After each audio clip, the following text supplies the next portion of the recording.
कहानी की शुरुआत वेगस से होती है, जो एमएनयू नाम की एक कंपनी में काम किया करता था, जिसका काम एलियंस पे रिसर्च करना और उनसे कांटेक्ट करना था। अब हमें कुछ दिन पीछे लेकर जाया जाता है, जब एक दिन अचानक से एलियंस का एक बड़ा सा स्पेसशिप हेमिसबर्ग नाम के एक शहर के आसमान में आकर रुक गया। 3 महीनों तक इंसानों ने उस स्पेसशिप से छेड़छाड़ नहीं की, मगर 3 महीने गुजर जाने के बाद इंसानों ने स्पेसशिप को काटकर अंदर जाने का फैसला किया। सभी को उम्मीद थी कि उन्हें अंदर जाकर कुछ खतरनाक जीव और बेहद विकसित टेक्नोलॉजी देखने को मिलेगी, मगर ऐसा बिल्कुल भी नहीं था। उन्हें अंदर घुसते ही केवल कुछ केकड़ों की तरह दिखने वाले एलियंस नजर आए, जिनकी हालत बेहद खराब हो चुकी थी। उनमें से कुछ मर भी चुके थे। सभी एलियंस को स्पेसशिप से नीचे लाया गया और उनके लिए टेम्परेरी झोपड़े बनाए गए, ताकि उन एलियंस को कुछ दिनों के लिए रखा जा सके। जल्द ही एलियंस ने उस पूरी जगह को स्लम्स में बदल दिया। उस जगह का नाम था डिस्ट्रिक्ट 9। उन एलियंस को इंसानों से दूर रखने के लिए सभी जगहों पे बोर्ड लगाए गए। जल्द ही लोग उन एलियंस से परेशान आने लगे, क्योंकि उन सभी ने शहरों में दंगे फसाद मचाने शुरू कर दिए। एमएनयू ने स्पेसशिप को वापस ठीक करने का फैसला किया, मगर उस स्पेसशिप का एक बेहद जरूरी हिस्सा टूटकर नीचे गिर चुका था, जो ढूंढने पर कहीं भी नहीं मिल रहा था। कुछ एलियंस के पास से इंसानों को बेहद खतरनाक हथियार बरामद हुए। एलियंस का आतंक शहर में बढ़ता जा रहा था। उन सभी ने पैसे और सामान लोगों से चुराना शुरू कर दिया था। उन एलियंस ने कई जगहों पर आग लगा दी, कई ट्रेनें पटरी से उतार दी और भी बहुत से नुकसान इंसानों को पहुंचाए। इसके बाद आम लोगों ने उन एलियंस के खिलाफ प्रोटेस्ट करना शुरू कर दिया और पब्लिक प्रेशर में आकर गवर्नमेंट ने उन एलियंस को इंसानों से दूर किसी दूसरी जगह पर ले जाने का फैसला किया। ये काम गवर्नमेंट ने एमएनयू कंपनी को सौंपा। मीटिंग में एमएनयू के बॉस ने इस काम के लिए वेगस को चुना, क्योंकि उसकी बेटी ने हाल ही में वेगस से शादी की थी। अब वेगस ने कुछ मिलिट्री वालों को इकट्ठा किया और उन सभी के साथ डिस्ट्रिक्ट 9 के लिए निकल पड़ा। थोड़ी ही देर में कई मिलिट्री गाड़ियों और हेलीकॉप्टर्स के साथ वेगस और उसकी टीम वहां पहुंची। एलियंस इधर उधर भागकर अफरा तफरी मचा रहे थे। वेगस का काम था एक एक कर सभी एलियंस के दरवाजे पर जाकर उनका साइन लेना। उस एलियंस के स्लम पर नाइजीरिया के कुछ लोगों का कंट्रोल था, जो एलियंस को मीट और कैट फूड, जो उन्हें बेहद ज्यादा पसंद था, बेचते थे। उन लोगों ने एलियंस के कई सारे भयानक हथियार भी इकट्ठा कर रखे थे। उन सभी का लीडर था ओबिजोंजो, जो बेहद खतरनाक था। वेगस ने उस स्लम के हर एक दरवाजे खोलने शुरू किए। तब उन सभी को कहीं कच्चा मांस, कहीं हथियार और भी बहुत सी अजीब अजीब चीजें मिली। एमएनयू, जो कि एक प्राइवेट कंपनी थी, उनका एक हथियार मैन्युफैक्चरिंग का बहुत बड़ा बिजनेस था और एमएनयू लगातार एलियंस के खतरनाक हथियारों को समझने की कोशिश में कई दिनों से लगे थे। मगर एलियंस के हथियार कुछ इस तरह से बने थे कि उनका इस्तेमाल केवल एलियंस के डीएनए से किया जा सकता था। कोई भी इंसान उन हथियारों को इस्तेमाल नहीं कर सकता था। उसी स्लम में एक एलियंस का जोड़ा मौजूद था, जिनका एक छोटा बच्चा भी था। उन एलियंस ने अपने घर के अंदर एक लेबोरेटरी बनाकर रखी थी, जिसमें वो लोग कोई खतरनाक चीज तैयार करने की कोशिश में लगे थे, जो शायद उन्होंने तैयार कर भी ली थी। तभी वहां वेगस की टीम आ जाती है, जो बाहर से दरवाजा नॉक करने लगती है। उन दोनों एलियंस में से एक जाकर दरवाजा खोलता है, मगर उन्हें देखते ही दरवाजा मुंह पर ही बंद कर देता है। ये देखकर वो लोग उस एलियन को जबरदस्ती बाहर निकालते हैं और वेगस उसके घर में घुसकर उसकी लेबोरेटरी की सभी चीजें एक एक कर देखने लगता है। तभी वेगस के हाथ वो खास चीज लग जाती है, जो कुछ देर पहले वो एलियंस मिलकर बना रहे थे। वो चीज एक टॉर्च की तरह नजर आ रही थी, मगर उसमें मौजूद बटन दबाते ही एक काला सा बदबूदार लिक्विड बाहर आया और वेगस के चेहरे पर लग गया। मगर वेगस को उससे कुछ खास फर्क नहीं पड़ा। वेगस को उस घर में कुछ हथियार भी मिले, जिनमें एक बेहद बड़ा और खतरनाक हथियार भी मौजूद था। इतने में उस एलियन ने खुद को बचाने के लिए वेगस और उसकी टीम पर हमला कर दिया, मगर तब तक वहां मिलिट्री वाले पहुंच गए और उस एलियन को खत्म कर डाला। पास में ही उसकी बीवी चुपकर ये सब कुछ देख रही थी। अब वेगस के एक हाथ में कुछ जख्म आ गए थे, जिस पर पट्टी लगाई गई। अब वेगस अपनी टीम के साथ एक बार फिर उन एलियंस का साइन लेने आया, मगर वहां आकर उसकी तबीयत अचानक से खराब होने लगी। उसे उल्टियां आने लगीं और सभी आज का काम बीच में छोड़कर वापस लौट गए।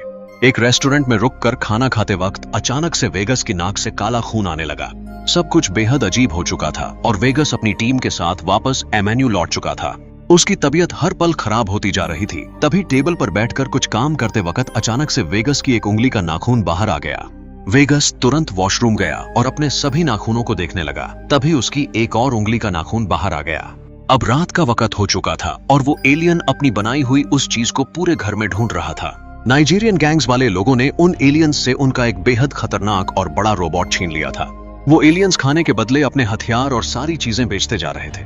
नाइजीरियंस को लगता था कि उन एलियंस के बॉडी पार्ट को काटकर खाने से वो भी एलियंस के डीएनए से चलने वाले हथियार चला पाएंगे, मगर ऐसा बिल्कुल भी नहीं था। नाइजीरियंस ने एलियंस को मारकर खाना तक शुरू कर दिया था। अब आधी रात में वेगस घर लौटता है।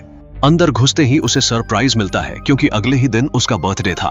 रात के 12 बज रहे थे और अब वेगस की तबीयत बेहद ज्यादा खराब हो चुकी थी। केक कट करते वक्त वेगस उल्टियां करता हुआ बेहोश हो जाता है।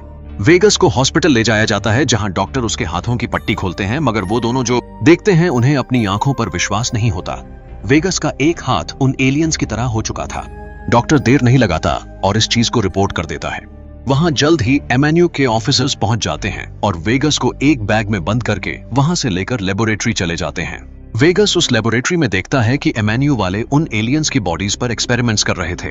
अब वो लोग वेगस पर भी एक्सपेरिमेंट्स करना शुरू कर देते हैं। वेगस को एक बंद कमरे में लाया जाता है। वहां एलियंस के हथियार मौजूद होते हैं और उससे जबरदस्ती फायर कराया जाता है। बेहद हैरानी के साथ वो बंदूकें वेगस के हाथों से चलने लगती हैं, जिन्हें आज तक इंसान नहीं चला पाए थे। एमएनयू वाले एक एलियन को पकड़ कर लाते हैं और वेगस को उस पर फायर करने को कहते हैं। वेगस उसे नहीं मारना चाहता था, मगर एमएनयू वाले उसे जबरदस्ती इलेक्ट्रिक शॉक दे रहे थे। अब वेगस को लेबोरेटरी में बंद कर रखा जाता है। वेगस अब एमएनयू के लिए बेहद काम की चीज बन चुका था। वेगस के ऑर्गन्स का इस्तेमाल करके उन हथियारों को चलाया जा सकता था। इसलिए अब एमएनयू वाले वेगस को मारकर उसके सारे ऑर्गन्स निकालने का फैसला करते हैं। वहीं एमएनयू का बॉस, जो वेगस की बीवी का बाप भी था, उसकी बीवी से झूठ कह देता है कि वेगस की तबीयत बेहद खराब है और उसे कोई जानलेवा बीमारी हो चुकी है जो उसके पास जाने से भी फैल सकती है। अब वेगस का ऑपरेशन शुरू होने ही वाला था कि वेगस अपने हाथों को किसी तरह खोल लेता है और एक डॉक्टर की गर्दन पर ब्लेड रखकर किसी तरह उस बिल्डिंग से भाग निकलता है। अब एमएनयू के ऑफिसर्स उसकी तलाश में निकल पड़ते हैं और वेगस इधर उधर जंगल झाड़ियों में भागता फिर रहा होता है। अब वेगस पूरी दुनिया की सबसे कीमती चीज बन चुका होता है, जिसकी तलाश में हर कोई होता है। वेगस एक फूड स्टोर जाता है खाना लेने, मगर वहां खबरों में देखता है कि एमएनयू वाले झूठी खबर फैला रहे होते हैं कि उसने किसी एलियन के साथ नाजायज संबंध बनाए हैं और अब वह एक ऐसी बीमारी का शिकार हो गया है जो लोगों में फैल सकती है। यह सुनते ही लोग उससे दूर भागने लगते हैं। वेगस थोड़ा खाना चुराकर वहां से भाग निकलता है। अब शाम का वक्त हो चला था। वेगस एक चुराए हुए फोन से लगातार अपनी पत्नी से कांटेक्ट करने की कोशिश कर रहा था, मगर इसका कोई भी फायदा नजर नहीं आ रहा था। एमएनयू वाले लगातार उसकी तलाश कर रहे थे। वेगस को हर जगह दिखाया जा रहा था, टीवी, सोशल मीडिया और रेडियो स्टेशनों पर।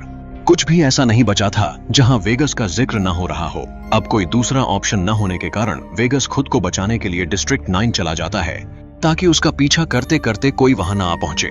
अब वेगस का वो दिन तो गुजर गया, मगर अगली सुबह उसका सबसे बड़ा चैलेंज था खाना ढूंढना।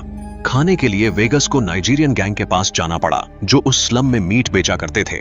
उनका मीट बेहद कच्चा और गंदा था, जिसे खाया नहीं जा सकता था। इसलिए मजबूरन वेगस को कैट फूड खाना पड़ा। खाते वक्त वेगस का ध्यान अपने दांतों पर गया, जो अब एक एक कर टूट रहे थे। तभी वेगस के फोन पर एक कॉल आया। ये और कोई नहीं बल्कि उसकी पत्नी तानिया ही थी। वेगस अपनी पत्नी को समझाने की कोशिश करता है कि उसका बाप दुनिया से उसके बारे में जो कुछ भी कह रहा है सब झूठ है। उसने किसी भी एलियन के साथ नाजायज संबंध नहीं बनाए, मगर तानिया ने उसकी बातों का कुछ खास भरोसा नहीं किया और कॉल कट कर दिया।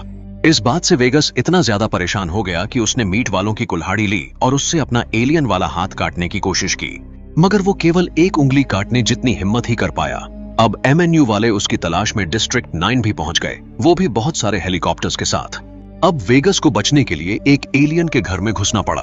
ये वही एलियन था जिसके पार्टनर को उन लोगों ने मार डाला था। वो एलियन उसे बाहर निकलने को कहने लगता है, मगर वेगस उसे समझाने की कोशिश करता है कि उसे अभी छुपने की बहुत जरूरत है। वेगस देखता है कि उस एलियन ने अपने घर के अंदर बहुत सारे कंप्यूटर्स रख रखे थे और कुछ तारें जमीन के नीचे जा रही थीं। इतने में वेगस खाने की कमी से बेहोश हो गया। उन एलियंस ने उसे उठाकर उसी गड्ढे में डाल दिया। वेगस की आंख खुलते ही उस एलियन ने उससे वो टॉर्च जैसी चीज के बारे में पूछना शुरू कर दिया।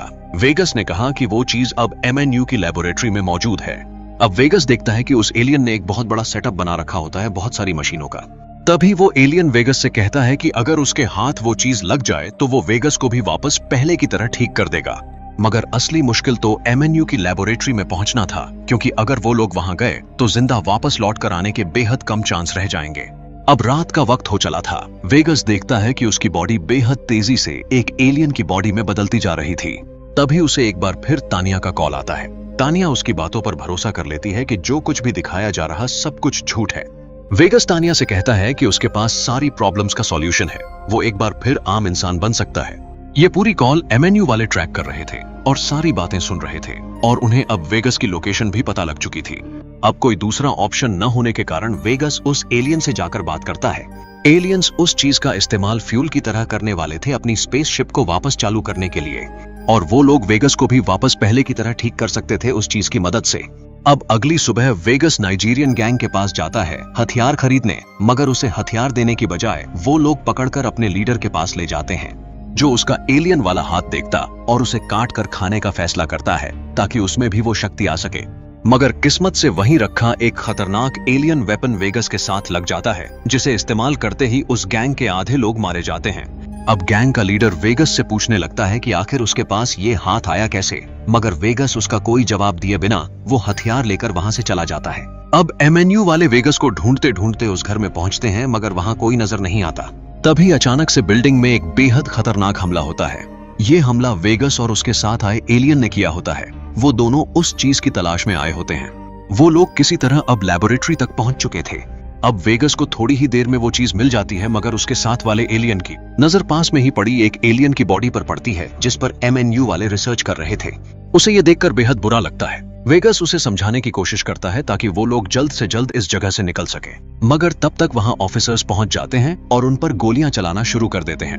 वेगस अपने खतरनाक हथियारों से उन सभी को मारता हुआ बाहर की तरफ आ जाता है। वो दोनों पार्किंग से एक कार चुराकर वहां से भाग निकलते हैं और किसी तरह उस घर तक पहुंच भी जाते हैं। मगर तभी वो एलियन वेगस से कहता है कि उसे वापस ठीक करने के लिए 3 साल का वक्त लगेगा, मगर उनके पास इतना ज्यादा टाइम तो बिल्कुल भी नहीं था।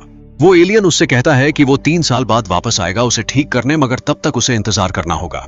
इस बात पे वेगस को बेहद गुस्सा आ जाता है और वो उस एलियन पर लकड़ी के टुकड़े से बेहद जोर से वार करता है। वो एलियन वहीं बेहोश हो जाता है। वेगस वो चीज लेकर नीचे उस एलियन के सीक्रेट बेस में चला जाता है। थोड़ी ही देर में वहां MNU वाले पहुंच गए और उस एलियन से जबरदस्ती बेस का गेट खुलवाने की कोशिश करने लगे, मगर वो एलियन उन्हें कुछ भी बताने को तैयार नहीं था। इतने में वो दोनों उस फ्यूल को उसकी जगह पे लगा देते हैं। वहां एक चेयर निकलकर बाहर आती है। वेगस उस चीज को एक्टिवेट कर देता है। अचानक से जमीन के अंदर से एक बड़ा सा एयरक्राफ्ट निकलकर बाहर आता है, जिसकी मदद से मेन शिप तक जाया जा सकता था, मगर वो शिप कहीं दूर जा पाता इससे पहले उस पर मिसाइल्स फायर कर दिए जाते हैं और वो एयरक्राफ्ट जमीन पर जा गिरता है। MNU वाले एयरक्राफ्ट के अंदर आते हैं और वेगस पकड़ा जाता है, मगर वो एलियन का बच्चा किसी तरह छुपकर उनसे बच जाता है। MNU वाले उन दोनों को अपने साथ स्लम से बाहर ले जा रहे थे कि तभी नाइजीरियन गैंग वाले उन पर हमला कर देते हैं और वेगस को उठाकर ले जाते हैं। इतने में उस एयरक्राफ्ट के अंदर बैठा वो एलियन का बच्चा, जिसे मशीनों की पूरी जानकारी थी, वो उस छोटे एयरक्राफ्ट के अंदर बैठा मेन एयरक्राफ्ट को चालू कर देता है, जिससे उन एलियंस के रोबोट्स भी एक्टिव हो जाते हैं।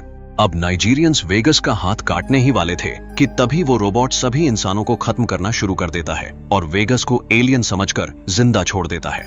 अब एलियंस का मेन स्पेसशिप एक्टिव हो चुका था और हवा में घूम रहा था। अब MNU वाले वेगस का साथ देने वाले उस एलियन को पकड़कर बाहर लाते हैं ताकि इस सिचुएशन को समझने में उसकी मदद ले सकें, मगर बहुत पीटने के बावजूद वो उन्हें कुछ भी नहीं बताता। अब वेगस उस रोबोट में बैठ जाता है, जिसे वेगस के लिए चलाना ज्यादा मुश्किल नहीं था। अब वेगस उस रोबोट के साथ बाहर निकल कर आता है और एलियन की मदद करने का फैसला करता है। वेगस उस एलियन से कहता है कि वो उसकी मदद करेगा धरती से अपना स्पेसशिप लेकर भाग निकलने में। अब वो लोग वेगस पर गोली चलाते हैं, मगर उस रोबोट की बॉडी पर गोलियों से कुछ खास फर्क नहीं पड़ता, मगर एक स्नाइपर रोबोट की सेंसिटिव जगह पर फायर करता है, जिसकी वजह से वो रोबोट कमजोर पड़ने लगता है। वेगस उन सभी को वहां रुककर रोकने का फैसला करता है और उस एलियन से अपना स्पेसशिप लेकर वहां से भागने को कहता है। वेगस उन सभी को बहुत देर तक रोक कर रखता है, मगर आखिर में वो रोबोट पूरी तरह खराब हो जाता है। लेकिन तब तक वो एलियंस मेन शिप तक पहुंचने में कामयाब हो चुके थे। वेगस अब आधा इंसान और आधा एलियन बन चुका था। अब MNU का एक आदमी उसे मारकर खत्म करने ही वाला था कि तभी वहां एलियंस आ गए, जो अब भी धरती पर मौजूद थे। उन्होंने उस आदमी को चीर फाड़ दिया पूरी तरह और वेगस की जान बच गई। जिन एलियंस की वेगस ने मदद की थी, वो स्पेसशिप को वापस ले जाने में कामयाब रहे और वेगस से आखिरी वादा करके गए कि वो 3 साल बाद वापस लौटेंगे वेगस को ठीक करने के लिए। लोग सड़कों पर आ गए शिप को वापस जाता देखने के लिए। एलियंस को दूसरी जगह शिफ्ट कर दिया गया और उसके बाद वेगस का कोई पता नहीं चला। वो कहीं गायब सा हो गया। कई साल गुजर गए और उसे किसी ने भी नहीं देखा। कहानी यहीं खत्म हो गई। खैर, आप जाते जाते हमारे चैनल को सब्सक्राइब करना बिल्कुल भी ना भूलें।